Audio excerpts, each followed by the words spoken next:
saudara sekalian,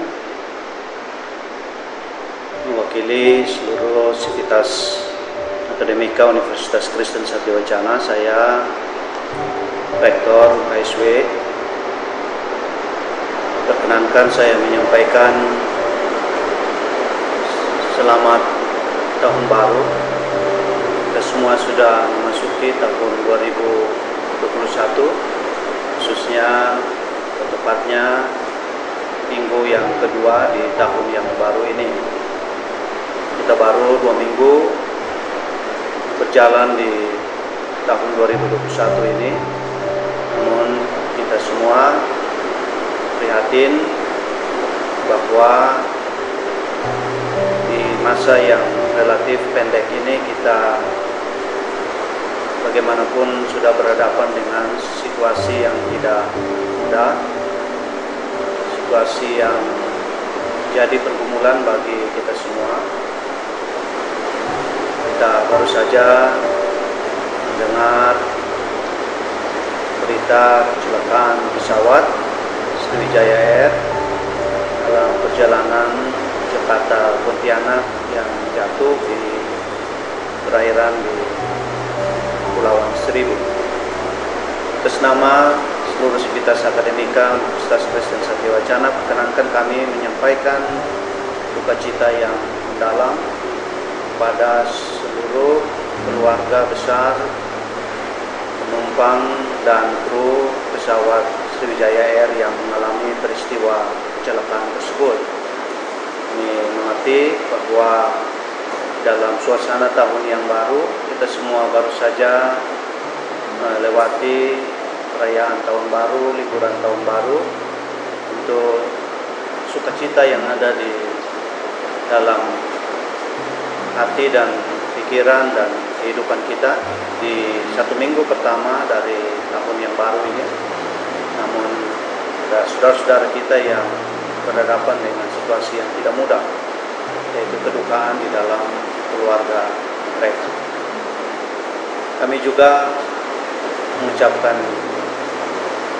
dan merasakan kesulitan yang dialami, bersimpati terhadap mereka yang di masa liburan tahun baru kemarin justru berhadapan dengan peristiwa penyebaran COVID-19 yang makin meningkat. Banyak orang terpapar dan harus dirawat di rumah sakit, dan dengan demikian load pekerjaan bagi tenaga kesehatan, baik dokter, perawat, dan semua fungsi-fungsi pendukung di rumah-rumah sakit, puskesmas, jadi sedemikian rupa meningkat dan meningkatkan pula risiko terpapar dan terdampak oleh COVID-19. Karena itu perkenankan kami juga menyampaikan pesan simpati kami dan dukungan kepada seluruh tenaga kesehatan yang terlibat dalam penanganan COVID-19 ini, dan teristimewa menyampaikan duka cita bagi mereka yang mengalami kedukaan akibat COVID-19. Pergerakan yang cukup cepat penyebaran COVID-19 yang kini memasuki angka penyebaran kasus atau tambahan kasus baru 10.000 per hari di dalam 2 hari terakhir yang lalu. Ini satu kondisi yang saya kira memprihatinkan kita semua, dan tentu kita harus menempatkan diri secara tepat dan bersikap dalam dan berperilaku di dalam konteks yang seperti ini, dalam kesesuaian dengan segala tuntunan perilaku di masa pandemi atau protokol kesehatan sedemikian rupa ketatnya, sehingga saya kira kita bisa dapat melewati situasi seperti ini dengan baik, menjauhkan diri kita dari paparan COVID-19.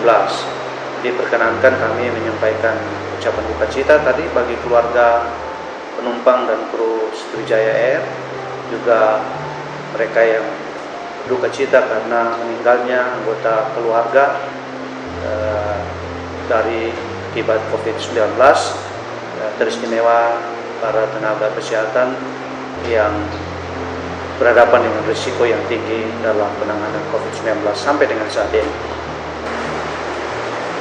Dalam situasi peningkatan penyebaran COVID-19, terutama yang muncul sebagai ekses dari masa liburan Natal dan Tahun Baru kemarin, kita juga baru saja mendengar kebijakan pemerintah untuk memberlakukan PSBB teristimewa di Pulau Jawa dan Bali,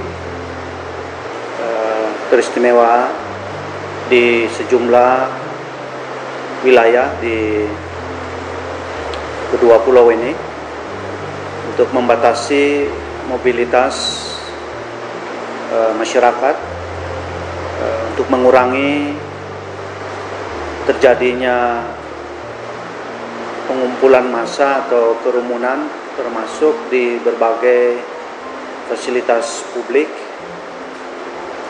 Kita sama-sama mengerti bahwa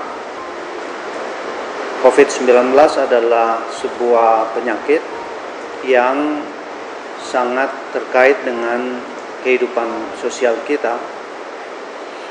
Interaksi sosial adalah medium yang efektif bagi penyebaran penyakit ini. Ketika dua atau lebih orang berinteraksi, teristimewa langsung maupun juga bisa secara tidak langsung, maka seseorang yang mengidap atau terpapar COVID-19 dapat menyebabkan mitra interaksinya mengalami penyakit ini atau terpapar penyakit ini. Dan sebagaimana sudah diungkapkan oleh data yang pemerintah rilis, fenomena ketika terjadi masa-masa liburan, dan ketika di masa-masa liburan itu terjadi mobilitas penduduk, teristimewa untuk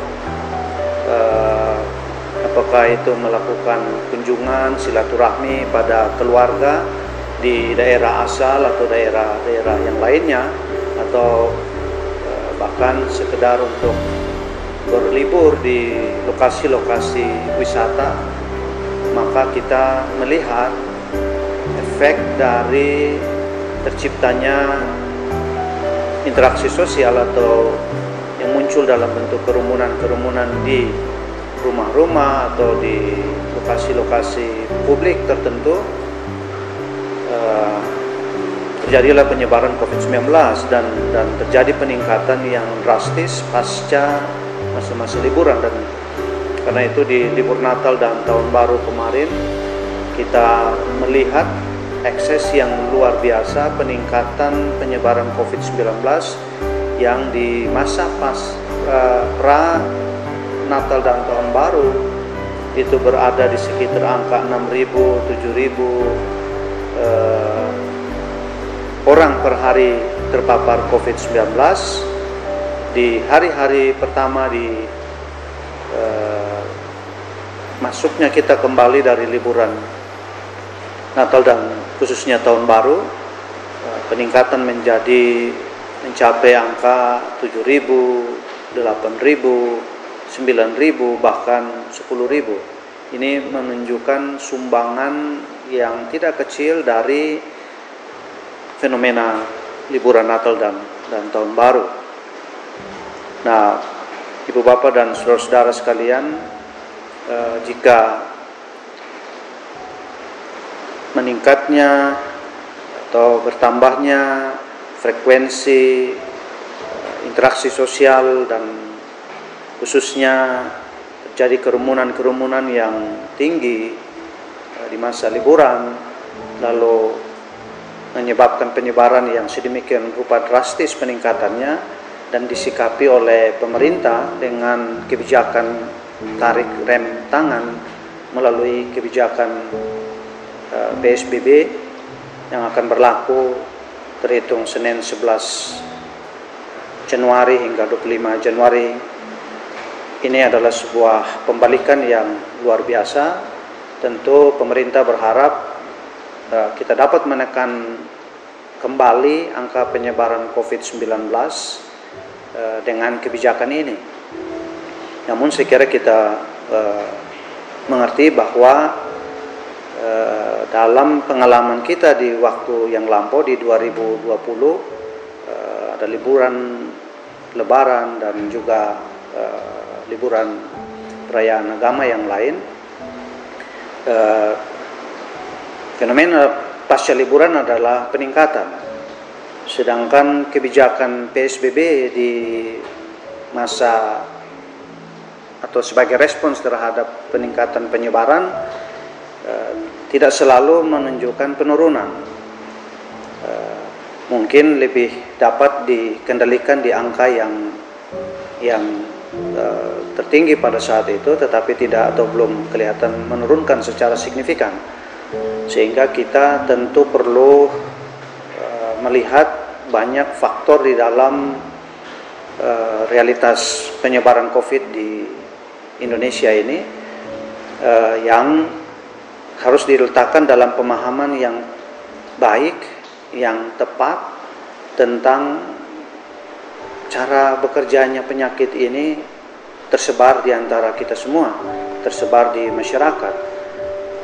Kalau kita melihat sejarah COVID-19 khususnya masuk di Indonesia, masuk ke daerah-daerah yang tadi tidak atau belum terpapar COVID-19, maka fenomena pertama yang kita lihat adalah bahwa semua kasus yang terjadi adalah kasus impor, baik itu dari luar negeri masuk ke Indonesia ataupun masuk ke suatu daerah terpapar oleh orang yang berasal dari luar daerah atau orang dari dalam daerah itu yang melakukan perjalanan ke daerah-daerah COVID dan kemudian membawa pulang COVID-19 ke daerahnya. Nah, dari fenomena seperti itu, salah satu problem dalam cara kita menangani COVID-19 yang tampaknya tidak cukup menjadi senjata atau mekanisme efektif kita untuk membendung COVID-19 adalah melakukan perlindungan atau melakukan pengendalian atau kontrol terhadap arus masuk COVID ke dalam daerah. Apa yang mungkin dapat kita sebut sebagai border control. Di sejumlah negara yang sampai saat ini boleh kita katakan sebagai negara-negara yang sukses, walaupun kita juga harus menyadari bahwa bukan tidak ada orang terpapar COVID di negara itu, tetapi kemampuan mereka untuk mengendalikan penyebaran COVID pada tingkat yang relatif rendah, bahkan sangat rendah. Langkah utama atau langkah awal atau pertama yang mereka ambil adalah melakukan pengendalian wilayahnya. Jadi memperkecil kemungkinan arus masuk COVID-19 ke negara itu. Sehingga kita ambil contoh misalkan negara Taiwan, Selandia Baru, tindakan untuk tidak hanya screening temperatur misalkan atau suhu tubuh pendatang yang masuk, atau barangkali dengan secarik keterangan bebas COVID-19, karena jika orang tertentu masuk ke suatu wilayah karena melakukan perjalanan udara, dan itu berarti harus melewati fasilitas-fasilitas publik termasuk bandara-bandara yang dapat menjadi medium untuk penyebaran COVID-19, maka tidak terpaparnya seseorang dari hasil testing berdasarkan surat keterangan yang dimiliki tetap membuka peluang orang tersebut terpapar dalam rantai proses perjalanannya dari barangkali rumahnya atau negaranya ke suatu tempat yang lain. Sehingga border control menjadi mekanisme pertama untuk melindungi diri dari masuknya COVID-19 ke wilayah negara atau wilayah daerah tertentu. Sehingga kebijakan karantina diambil, orang yang masuk di karantina, awasi perkembangan keadaan atau keadaan kesehatan, gejala-gejala yang muncul, atau langsung dilakukan testing pada saat itu untuk memastikan bahwa yang bersangkutan tidak terkena COVID-19, aman selama beberapa hari, baru dilepas untuk masuk ke dalam negara itu. Nah, ini adalah sebuah contoh perlindungan batas-batas wilayah untuk meminimalkan penyebaran COVID-19, khususnya karena kasus atau melalui mekanisme import dari wilayah lain masuk ke suatu wilayah. Nah, kalau kita amati kasus nomor 1, nomor 2 Indonesia, penyebarannya jelas kita mengerti menurut apa yang kita pahami melalui media massa, yaitu melalui orang asing yang datang masuk ke Indonesia melakukan sebuah kegiatan yang melibatkan dua warga negara kita yang kemudian terpapar COVID-19 itu. Nah, saya kira juga terjadi kemudian penyebaran di dalam wilayah nasional kita dari daerah-daerah asal COVID, misalkan Jakarta yang kena duluan masuk ke daerah lain. Ini juga mekanisme yang terjadi, orang tertentu yang terpapar COVID yang tidak kita dapat deteksi bisa masuk ke wilayah yang tadinya bersih COVID dan menularkan ke wilayah itu. Nah, ini menunjukkan, saya kira masih tidak atau belum efektifnya kemampuan kita untuk mengendalikan border atau batas-batas wilayah kita. COVID-19 bisa masuk, bukan saja tadi masuk ke Indonesia, khususnya Jakarta sebagai salah satu pintu masuk perjalanan dari luar negeri ke Indonesia, tetapi bahkan masuk ke daerah-daerah yang tadi bersih COVID tanpa kita bisa deteksi. Ya, sudah terjadi penyebaran lokal, baru kita bisa tahu ada orang terpapar COVID-19. Ada ketidakmampuan kita untuk bisa secara dini, cepat mendeteksi dan meresponsnya secara akurat. Nah, ini membedakan negara-negara yang efektif mengendalikan tingkat penyebaran COVID di negaranya, seperti contoh tadi Taiwan yang sampai dengan hari ini penyebaran COVID baru sekitar 800 orang. Padahal Taiwan adalah sebuah negara yang merupakan negara-negara pertama yang terpapar COVID-19 menurut hasil deteksi formal, tapi sanggup menjaga dirinya, bisa meminimalkan tingkat penyebaran nasional maupun dalam wilayah antar daerah di dalam wilayah negara itu. Nah, ini satu persoalan kita relatif tidak bisa menjaga border kita, termasuk border wilayah-wilayah, lalu terjadi penyebaran lokal yang tinggi, lalu kemudian kita mengambil langkah kebijakan seperti pembatasan aktivitas masyarakat, PSBB, yang merupakan, ya saya kira ini darurat ya. Kalau tiba-tiba kendaraan kita sulit untuk dihindari, berhadapan dengan sebuah objek di depan kita yang lalu tidak bisa disikapi lebih jauh, barangkali memang harus tarik rem tangan supaya tidak terjadi kecelakaan lebih parah. Dan saya kira sikap atau tindakan darurat yang pemerintah ambil melalui PSBB untuk wilayah yang luas, Jawa Bali ini juga tindakan darurat yang saya kira harus kita apresiasi. Tetapi pertanyaan kita yang harus kita ajukan adalah bagaimana tadi kemampuan kita untuk menjaga wilayah kita ini supaya tidak menimbulkan penyebaran lokal yang berakselerasi cepat seperti fenomena liburan Natal dan Tahun Baru ini, yang ketika di suatu wilayah sudah terjadi tingkat penyebaran yang tinggi dan ada kemungkinan kita tidak bisa deteksi orang-orang tertentu yang sudah kadung melakukan interaksi sosial bersama orang lain karena tidak bergejala atau tidak melaporkan gejala yang dia alami kepada orang lain, barangkali tidak sadar atau memang sengaja menutupi, lalu terjadi penyebaran yang tidak terhindarkan karena situasi atau keadaan seperti itu.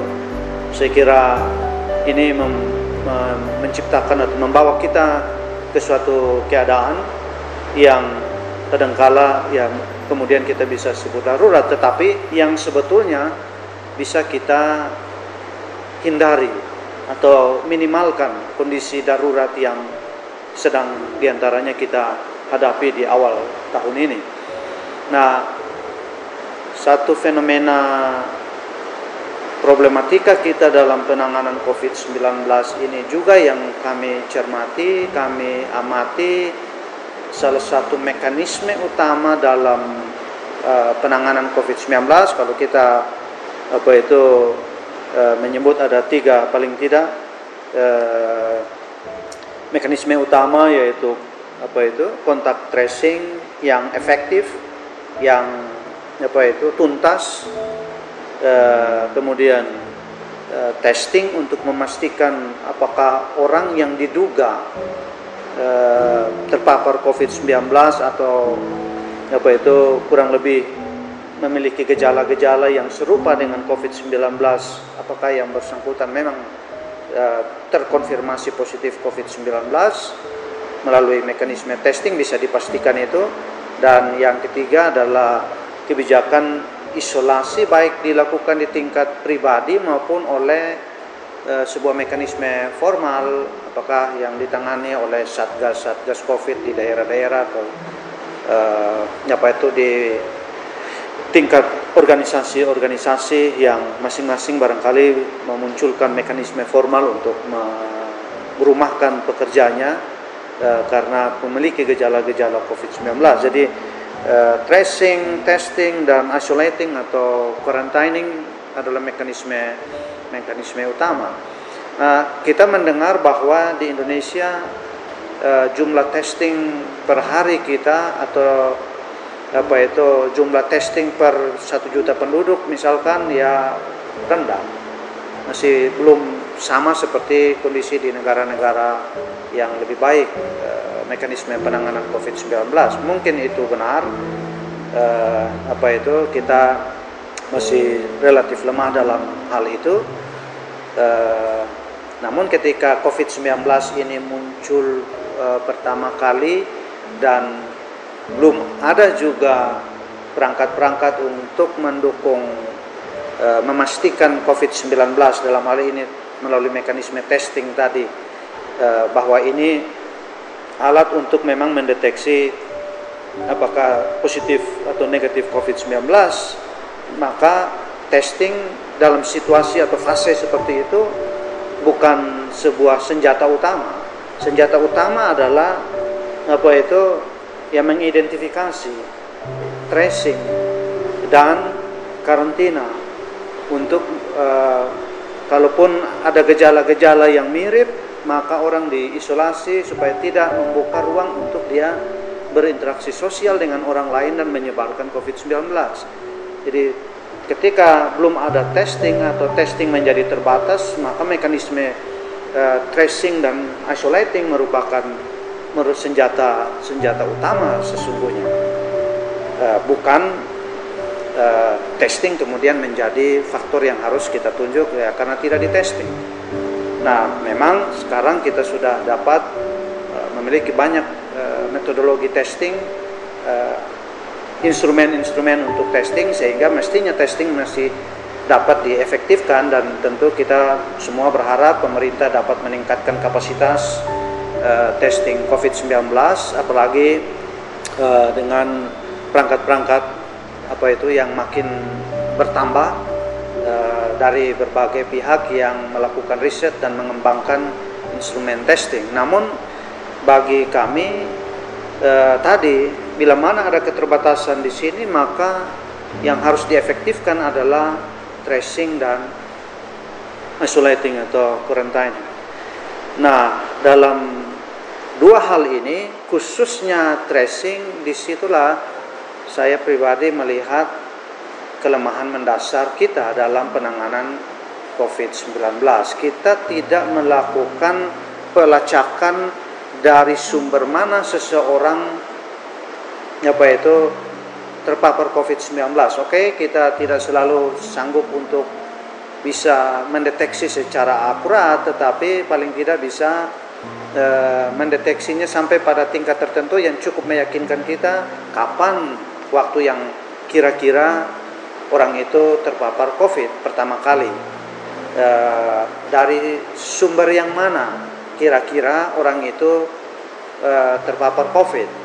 Nah, ini sangat diperlukan dalam rangka tidak membiarkan orang yang sebetulnya COVID-19, terpapar COVID-19, tetapi karena tidak ditesting, tidak bergejala, lalu bisa melakukan mobilitas sosial di wilayahnya, di kampungnya, di kantornya, dan di berbagai macam ruang-ruang publik yang kita miliki, dan bertemu dengan orang lain langsung atau tidak langsung. Misalkan kalau tidak langsung, ya droplets jatuh terpapar pada orang, dan orang yang tidak mengerti bahwa dia sedang berhadapan dengan seorang pengidap COVID-19 yang tidak diketahui, lalu bisa kena. Nah, ini menunjukkan kepada kita mekanisme tracing tidak cukup tangguh, tidak cukup efektif, sehingga masih berkeliaran banyak orang barangkali yang sesungguhnya terpapar COVID-19 tetapi tidak kita ketahui, lalu menyebabkan penyebaran kepada banyak pihak, lalu tiba-tiba karena fenomena libur Natal dan Tahun Baru, banyak orang berinteraksi tanpa tahu bahwa orang-orang yang berinteraksi dengan dirinya memiliki atau terpapar virus ini. Lalu karena itu angka kita meningkat cukup tajam. Jadi ini ada mobilitas orang-orang keluar dari wilayahnya, wilayah rumah, wilayah RT RW, wilayah kota, yang memasuki wilayah-wilayah lain dan menyebarkannya kepada orang lain. Jika kita bergantung kepada mekanisme tengah kita, yaitu testing, kita menjadi terlambat. Tetapi kalau kita bisa deteksi cepat dan mengisolasi orang-orang yang seharusnya diisolasi, tidak dibiarkan berkeliaran, maka saya kira akan relatif lebih terkendali penyebaran. Dan itulah yang dilakukan di negara-negara yang tangguh sistem pengendalian COVID-19-nya. Di antaranya tadi Taiwan, Selandia Baru, Vietnam. Ya, saya kira ini tempat-tempat yang relatif rendah, dan saya melihat Taiwan adalah sebuah contoh yang sangat baik, karena sejak mengetahui munculnya virus baru di Cina, Taiwan sudah menjaga bordernya dengan sangat baik. Nah, karena itu apa yang dapat kami sarankan, pertama kepada pihak pemerintah, walaupun kita tadi perlu meningkatkan kapasitas testing COVID-19, tapi kecakapan atau kapasitas kita untuk melakukan tracing dan tindakan tegas kita untuk karantina atau isolasi ini lebih perlu untuk ditingkatkan. Kita tidak boleh terlambat menunggu hasil testing, karena testing pun membutuhkan beberapa hari untuk diterima hasilnya. Kita sudah harus secepat-cepatnya membendung kemungkinan penyebaran, karena mendapati pihak-pihak tertentu bergejala atau terdeteksi melalui jalur penyebaran tertentu yang didapati dari orang-orang tertentu yang terkonfirmasi positif COVID karena testing. Nah, ini tentu kita sangat harapkan di tingkat satgas-satgas COVID di kota, kabupaten, di seluruh penjuru tanah air ini untuk bekerja secara efektif di sana, tracing secara tuntas, dan isolasi secepat-cepatnya untuk meminimalkan penyebaran COVID-19 sambil kapasitas testing ditingkatkan menjadi lebih tinggi, kemampuan testing per hari yang dapat kita lakukan. Nah, tetapi Bapak Ibu, apa yang dilakukan oleh Satgas misalkan untuk melakukan pelacakan kemungkinan rantai penyebaran COVID ini tentu sangat membutuhkan partisipasi masyarakat untuk memberikan informasi yang akurat.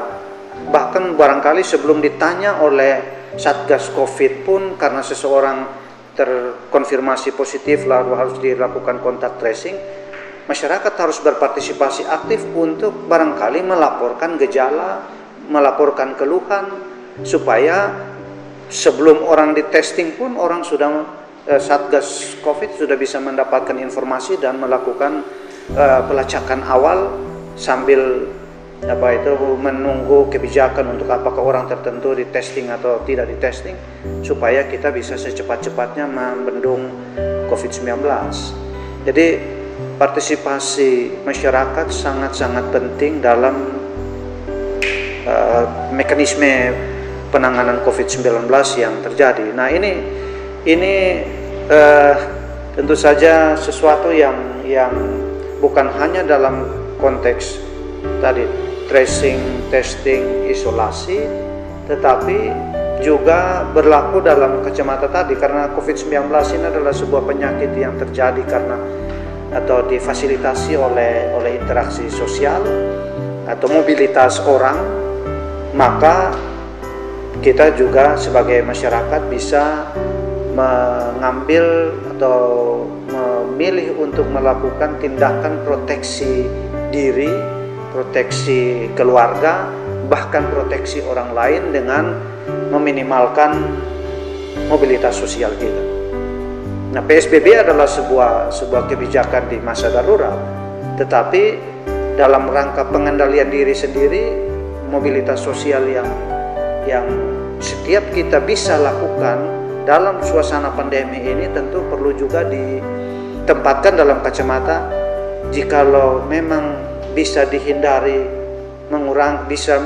melakukan mobilitas sosial, maka kita sebagai langkah proteksi diri sendiri ya meminimalkan mobilitas sosial itu. Kecuali memang tidak terhindarkan, saya kira kita mau tidak mau, suka tidak suka, berisiko pun kita harus melakukan suatu kegiatan sosial yang diantaranya berisi mobilitas sosial dari tempat kita ke tempat tertentu yang lain.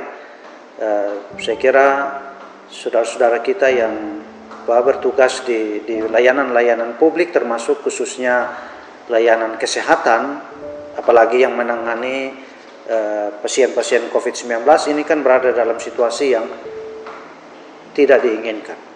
Jadi mau tidak mau, suka tidak suka, ini adalah tanggung jawab profesi yang harus mereka pikul untuk melakukan mobilitas sosial, bahkan melakukan pelayanan-pelayanan di garda terdepan dalam penanganan COVID-19 ini. Yang seperti ini kita tidak bisa hindari, atau pihak-pihak yang punya muatan aktivitas sosial yang seperti itu mau tidak mau harus melakukan itu.